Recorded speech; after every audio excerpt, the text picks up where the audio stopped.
not every bike can be a classic, and the ST is like half of two different bikes slammed together. So it's kind of the perfect base for. It's already. Yeah, the middle of the bike is still the same as the GS.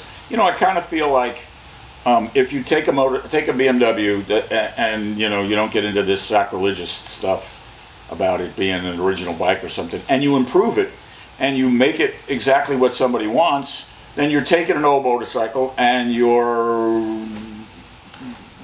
making it better. Yeah. Whether you make the brakes better, the charging system better, whether you put tubeless tires on it, whether you make it up into a better dual sport bike. If that's what somebody wants and they're going to travel on it and they know exactly what they want, then you build it for them. I mean, to me, it's improving the bike. Yeah, you might be taking some bikes that they only made for a couple of years and, turning them into something else. But the bottom line, the fact of the matter is, we've started taking the STs probably maybe 5 years ago and turning them into the GSs. Nobody paid attention to them. We were buying STs for $875. Nobody paid attention to them. And then once we started doing it, people started seeing what we were doing, and then they started realizing what the bike was, and so on and so forth. So,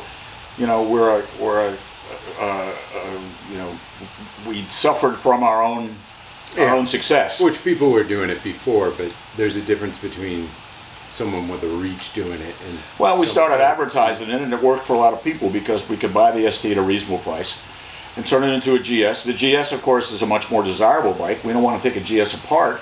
So we take the ST and we can buy it at a more reasonable price and take the difference between the ST and the GS and put it in the build. Yeah. And end up with a, quote, more reasonable price bike. That's exactly what you want. You're a world traveler, a dual sport rider.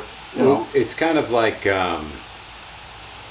leaving an R90S be original, but then you take an R90/6, which is a similar bike. Well, no, actually, now that I think about it, they got a few major differences. Well, but still a 900. But it doesn't have that. Doesn't have the fairing and the pumper carburetors and some of the other stuff it doesn't have the exact same following, but it's still a great bike, and you could modify it. That's kind of what I. Well, I mean, it's not any different than people bring us an R75 and they say the brakes are terrible, the charging system doesn't work real well, and I don't like the points. So we put electronic ignition, a crankshaft fired ignition in it. We put a dual disc setup on the front, and we put a better charging system on it. It's all bolt-on stuff.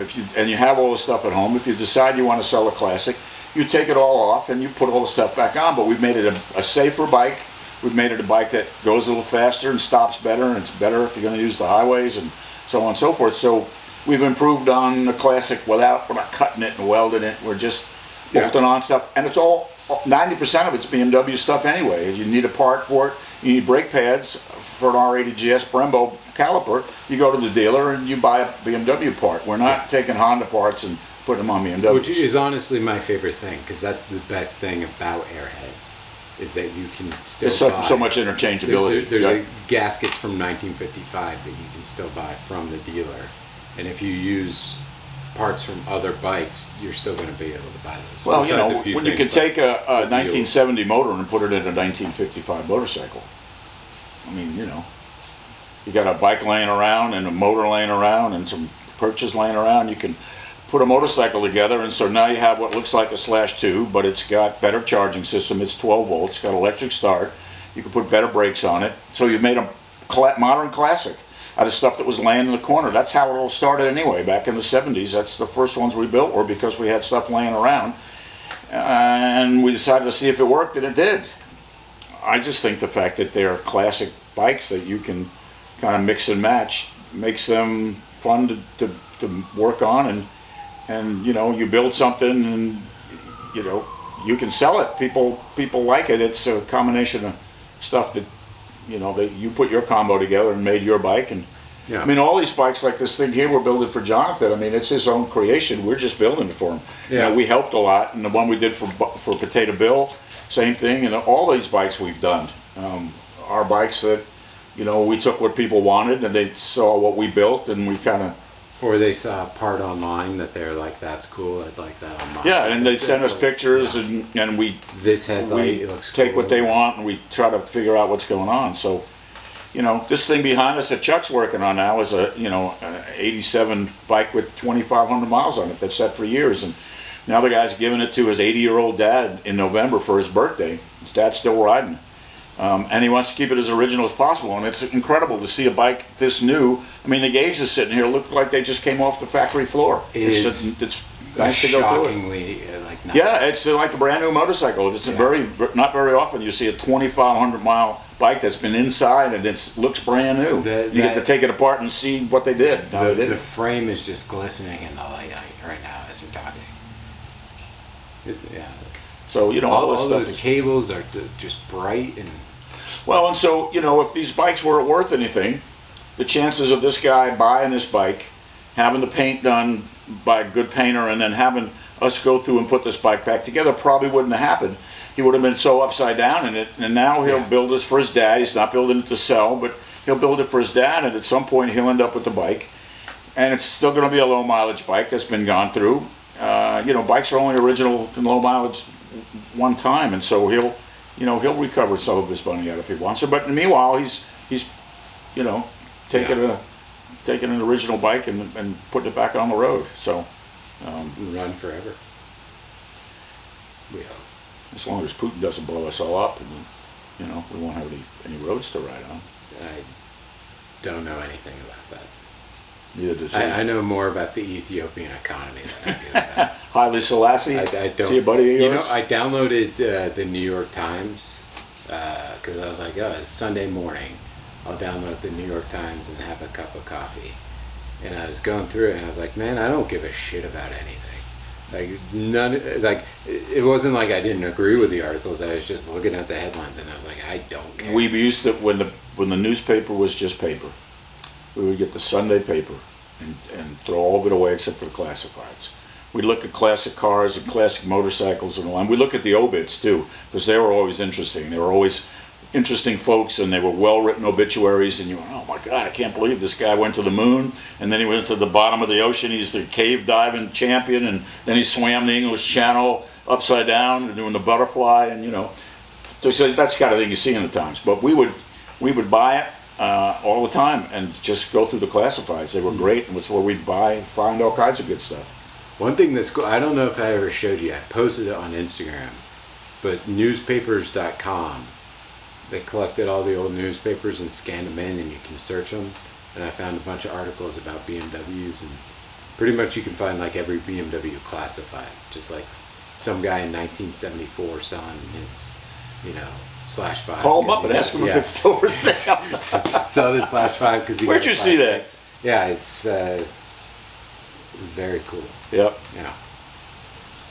Yep. Sponsored by newspapers.com. There you go.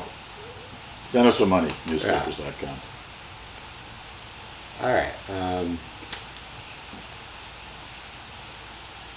We got enough down, you think? I think so.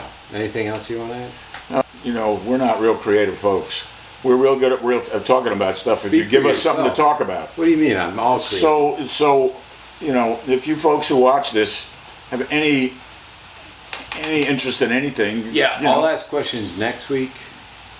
it's like click and clack. You know, people used to call in about car stuff, and half the stuff had nothing to do with cars. There were marital problems, and Yeah. you know, this, that, and We'll the other. And it solve was all great of just to your listen to marriage those guys, you know, shoot the shit. So, you know, Were those guys married? Because we're probably the worst people to ask. they probably were, but I always ended their show. Don't drive like my brother. No, Yeah. don't drive like my brother. Oh, It was a great show. I loved listening to that Saturday did mornings too. here in the shop. It was just good stuff until one of them passed away, and then that was the end of that. So Well, they kind of did the greatest hits after that. they did it for a while. Yeah. You know, Don't drive like my brother. don't drive like my brother. Oh, somebody asked me a question. If you have enough time, Sure. they were. I kind of sent them the rundown. Putting a clamshell airbox on a later style bike, Right. easily done. Well, you need the starter cover. The starter covers are different. The advice I gave him is it's a really good idea if you have a donor bike, because everything's easily swappable. There's just a few things you need to change. Well, you know, you've got to figure out how to run the breather. Yeah. You've got to have a different airbox. In most cases, the intake tubes will probably work. you know, we got a giant box of them. We just mix and match. I like the way it looks better. I also like the round valve covers better. That's just my thoughts. If you've got a 900 or bigger bike, you probably want an airbox that's got the holes in the back, or drill the holes in the back to get a little more air coming through there. Okay. Which came on like the R90S. Yeah, Oh. yeah, and it came on the 70 horsepower bikes, which were 77 to 84 R100 RSs. Yeah. With the 40 millimeter bings, came on those also. So you can find them, or you could drill them yourself. Yeah. You know, it's not the end of the The world. other thing I brought up to him is one thing you wouldn't think about is the special nut. Well, it's, so it's interesting. It's a 12 millimeter nut, so that you can get a spanner in there, 12 millimeter. But you can do it with a 13. You just have to you can't get a 13 millimeter box end wrench on there unless you grind So it flat. it's got a bigger ID. Yeah, so that's why they want the 12, and you rarely see it. People take the bikes apart and they go, why does this have 112? And they throw it away and put a 13 on it because they don't pay attention to what it was. Yeah, that helps. The other thing you could do, you can take the stud out and put a bolt in there, and put a Japanese bolt. Japanese use 12s all the time. They don't use 13s. Well, I don't think that would work because of the. No, you could put it in, and then the washer you could slide it in, because I do that a lot too. I put the nut on first, slide it in, so I don't have to get my hand in there and try to get it started, and then just So wiggle you're it saying around. put a fat washer on there. Well, you got to put a washer in there anyway to push up against there. So you can put the washer in and the bolt, leave it out, stick it under the clamp on the bottom, maneuver it in, slide it in, and then it's already started. You don't have to fool with trying to get the nut on the stud or trying to get the stud in, whatever you're trying to do. So, I see what you're saying. yeah, but the 12 was there actually the 12 was there to get the short wrench in your toolbox. That's also the 12 millimeter that you use to take the dry shaft bolts out. That would work on there. It's real small and real thin, and that was what it was used for. That was one of the reasons that it was there. Okay. The other one was the dry shaft bolts. So if you have the original toolkit, you Yeah. can use that for it. He'll be so glad that 4 weeks later we answered his question. He's been waiting. Well, it's been 4 weeks since we did another one of these, so Yeah. it's not like we avoided it. It's just that we weren't We're here. just living our lives. We're doing stuff. Weren't here to. I'm glad people are asking about it because. Yeah, even Gary came in today, our powder coater, and when he said he watched it, he said, "Yeah, I liked it. Yeah. I only saw a couple of them, but you should guys do some." Okay, when I talked to some people about it who called on the phone, about stuff, and I said, "Well, what do you think about it?" I go, "Hey, it's funny, it's entertaining," and we said, "Well, does it matter what we talk about? Does it have to be motorcycles?" And they said, "No, just has to be something we want to listen to." But for 10 or 12 minutes, I can listen to elevator music if I know that I'll be out soon. So I'm just saying. You? Barry Manilow. Yes, it's still for 12 minutes. Yeah, but I can listen while I'm moving. The elevator's going up and down. So I'd take that bet. Look, $50 on if you can stay in a chair for 12 minutes. I'm not listen to moving, elevator right. music. right, I'm not moving. Good. All right, I think that should be good. Thank you for coming back. I'll edit it. No this problem. week. Thank you for Hopefully doing it's it all. good. You do all the work, I just talk. It is still recording. Comes naturally for me, it's easy. Yeah. I'm gonna go home and 3-5. I'm gonna home and eat some ice cream.